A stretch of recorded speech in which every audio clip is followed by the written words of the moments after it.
We don't really think about the sewer and water systems beneath our homes, streets, sidewalks, and feet until something goes wrong. And in Baltimore, as for many cities with aging infrastructure, the wrong is happening with increasing frequency. A water main break on a below freezing day can shut down a street for days or even months. Heavy storms can cause stormwater to mix with sewage, overflowing manholes and toilets, causing thousands of gallons of raw sewage to rush into the Jones Falls and flow into our surrounding waterways. Baltimore's delayed maintenance of its very old system has led to a formal consent decree requiring the city to upgrade the system and improve sanitation and water quality for the entire area. How did we get here? In this digital story, I will explore the history of Baltimore's sewer and water systems and why we find ourselves in such dire straits today, and how we are building our way out of it. Water, water everywhere. Although Maryland doesn't have a single natural lake or basin, the Chesapeake estuary is a watery world, fed by freshwater flowing in rivers, streams, and creeks from every direction, flowing into the Chesapeake Bay. The place we now call Baltimore is the ancestral homeland of the Piscataway Conoy and Susquehannock peoples. Before colonization, the land surrounding what we now call Baltimore's harbor was thickly forested, not cleared for agriculture. The water was clear and clean as the trees, marshes, and grasses filtered pollutants as water flowed to the bay. Colonizers cleared much of this land for tobacco, corn, and other cash crops. The natural filters, grasses, roots of all that water stopped working as water gathered silt on its way to the bay, leaving behind contaminated soil and runoff, exacerbated by population growth, and eventually the paving over of land that used to absorb it. As the city developed, there were increasing efforts to control the flow of water. By the late 1800s, Baltimore had placed many streams into man-made channels to direct water flow. The Jones Falls, for example, is out of sight for most people who travel over it in their cars. Take a walk in the city to sneak peeks at the nature still under our feet. The first recorded stormwater main was installed along Druid Hill Avenue in 1873, a 54-inch to 72-inch, 1,700-foot-long pipe. Over the next 25 years, stormwater mains were installed along many city streets, including Barclay, Luzerne, Stricker, Charles, and more. Today's system has 50,000 storm drain inlets and 1,100 miles of storm drains. Baltimore's drinking water is sourced from rainfall and snowmelt from Gunpowder Falls, North Branch Patapsco River, and the Susquehanna River. Water is held in 3 reservoirs outside the city: Pretty Boy, Loch Raven, and Liberty. Water is filtered at the Ashburton Water Filtration Plant at Druid Hill Park or Montebello Filtration Plants at Lake Montebello. Lake Montebello in northeast Baltimore was constructed between 1875 and 1881 to contain water from the Herring Run Spring. A tunnel connecting it to the Loch Raven Reservoir was also completed in 1881. Montebello's first filtration plant opened in 1950 and its second in 1928. Located in northwest Baltimore's first large city park, Druid Hill Park, the best park in the city, if you ask me, Druid Lake was excavated between 1863 and 1871 and contained water from the Jones Falls and other streams. It is one of the largest earthen-dammed lakes in the country. A conduit connecting it to Lake Montebello was constructed in 1933. In 1956, the Ashburton Filtration Plant opened and was connected to Liberty Reservoir. The lake has been under construction since 2017 to install tanks under the lake that will store 50 million gallons of drinking water for the city. Tanks mean the water will be less susceptible to pollution and require less treatment, and since 2006, it is an EPA requirement to cover open city reservoirs. The project is set for completion in March 2022. That's where our drinking water comes from, but where does water go when we flush our toilets?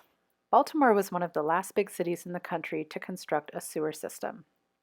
For a long time, waste simply gathered in giant cesspools before being sent down the hill from the rich neighborhoods through the much poorer ones and out into the water directly.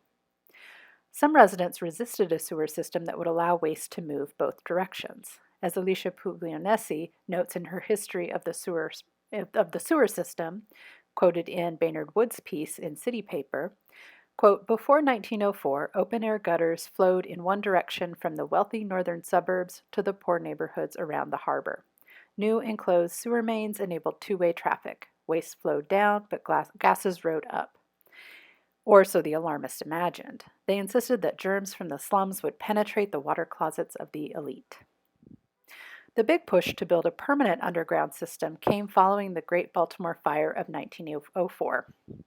At this time, Baltimoreans approved funding for a dual stormwater and sewage system, with a sewage treatment plant to be built at Back River in Baltimore County. Most cities through the 1930s combined sewer and stormwater systems called combined sewer systems, or CSS, because they were cheaper. Baltimore built separate systems from the start. The Back River wastewater treatment plant is still the heart of Baltimore's system. The main tunnel, a brick-lined arched tunnel 11 by 22 feet, was constructed in 1904 and still carries millions of gallons of sewage each day into its treatment plant. It is one of only 2 pipes that carry sewage from the inner harbor to the treatment facility for eventual return to the Chesapeake Bay. The Patapsco wastewater treatment plant opened in 1940 in Fairfield on the Baybrook Peninsula to treat sewage from South Baltimore that could not drain back to the Eastern Avenue pumping station or to Back River. In an egregious example of environmental racism, the largely African American residents of the area lived alongside the plant, but were the last neighborhood in Baltimore to get connected to the public sewer lines in 1976. Water runoff and sewage have become more and more toxic as the years have gone by. Industrial waste, including heavy metals and petrochemicals, contaminated stormwater through the 1970s, and the silt deposited at the harbor was poisonous. And that's not all. In spite of the separated systems, sewage regularly contaminates stormwater runoff. In 1983, Baltimore's stormwater was named one of the most contaminated in the country. Aging sewer pipes, 5,100 miles of them, often broke open or leaked raw sewage into runoff. Roadways covered streams, increasing runoff to levels not well managed by the system. In 1984, Baltimore City and County signed an agreement to protect the region's drinking water from contamination. Baltimore City manages Pretty Boy, Loch Raven, and Liberty reservoirs, which provide most of the drinking water for the region, but they are located in the county. In 2002 and renewed in 2006, the city and county signed the Baltimore Watershed Agreement, which seeks to protect the watershed for the entire region.